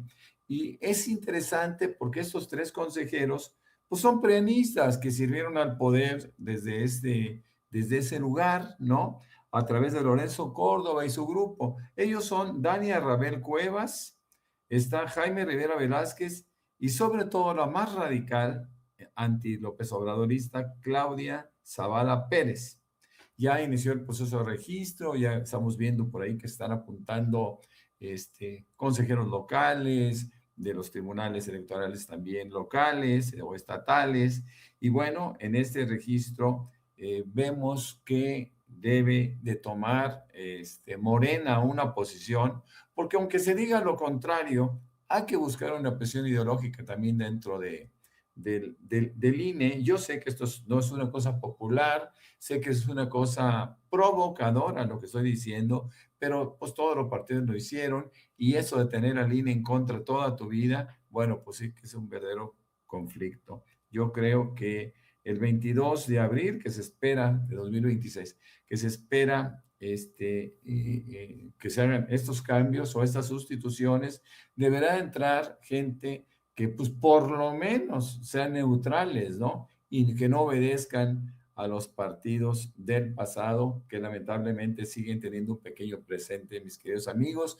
Pues bueno, yo me despido, yo soy Norman F. Pearl, los espero, por supuesto, en X como tal y también en Facebook, donde tengo 2 cuentas, donde insisto siempre, pues podemos tener cierta interlocución y un poquito de debate. Muchas gracias a todos, que estén muy bien. Saludos a mi querido Vicente, que debe andar por ahí disfrutando en San Carlos de sus playas, ¿no? No, Norman, Jaime tiene una reunión al rato, fíjate, le digo, coincidimos en la Ciudad de México, así que a las 6 más o menos, 6:10, estaba trepando, bueno, no trepando al avión, estaba entrando ya al aeropuerto, no sé a qué hora sería su vuelo, supongo que como a las 7 o antes de las 7, ya sabes que entras y ahí sí ya no hay nada. Entonces viene camino a la Ciudad de México, ya nos enteraremos después. Seguramente no llega hoy sin censura, pero aquí vamos a estar y nos vemos mañana. ¿Qué van a hacer en Semana Santa? Jaime, ¿tú qué haces? Norman, ¿tú qué haces? Rapidísimo, antes que nos gane la señora presidenta Claudia Sheinbaum Pardo. Yo me tengo que preparar para la procesión y la crucifixión del viernes. Me toca participar. Ajá. Dicen que voy a jugar el papel de Judas. No me gusta, pero pues ni modo.